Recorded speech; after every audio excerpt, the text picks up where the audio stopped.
দেশের 4 সমুদ্র বন্দরে 3 নম্বর সতর্ক সংকেত দেখাতে বলেছে বাংলাদেশ আবহাওয়া অধিদপ্তর। একই সঙ্গে বঙ্গোপসাগরে অবস্থান করা মাছ ধরার নৌকা ও ট্রলারগুলোকে উপকূলের কাছাকাছি থাকতে বলা হয়েছে। সোমবার বাংলাদেশ আবহাওয়া অধিদপ্তরের আবহাওয়াবিদ শাহনাজ সুলতানার দেওয়া আবহাওয়ার পূর্বাভাসে এ তথ্য জানানো হয়।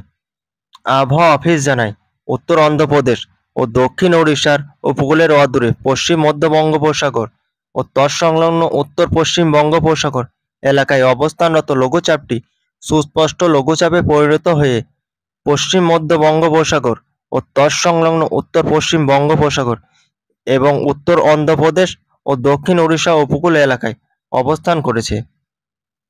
এটি পশ্চিম ও উত্তর পশ্চিম দিকে অগ্রসর হয়ে আরও ঘনীভূত হতে পারে।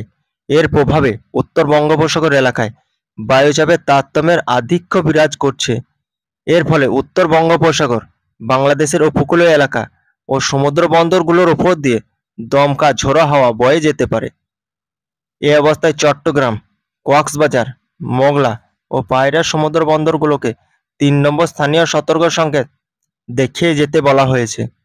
উত্তর বঙ্গোপসাগরে অবস্থানরত মাছ ধরার নৌকা ও ট্রলারগুলোকে পরবর্তী নির্দেশ না দেওয়া পর্যন্ত উপকূলের কাছাকাছি থেকে সাবধানে চলাচল করতে বলা হয়েছে। গত 6 ঘন্টায় ঢাকা ও পার্শ্ববর্তী এলাকায় কোনো বৃষ্টিপাত হয়নি বলে জানিয়েছে বাংলাদেশ আবহাওয়া অধিদপ্তর।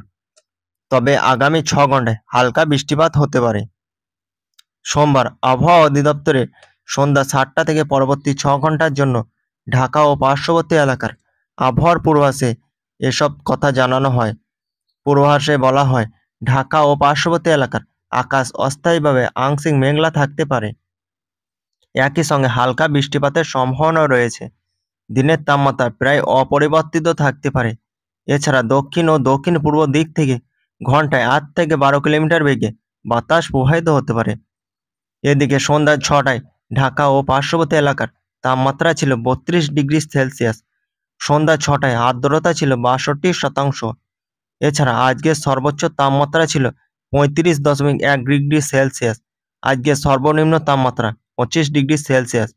আগামীকাল সূর্যোদয় হবে ভোর 5টা 35 মিনিটে।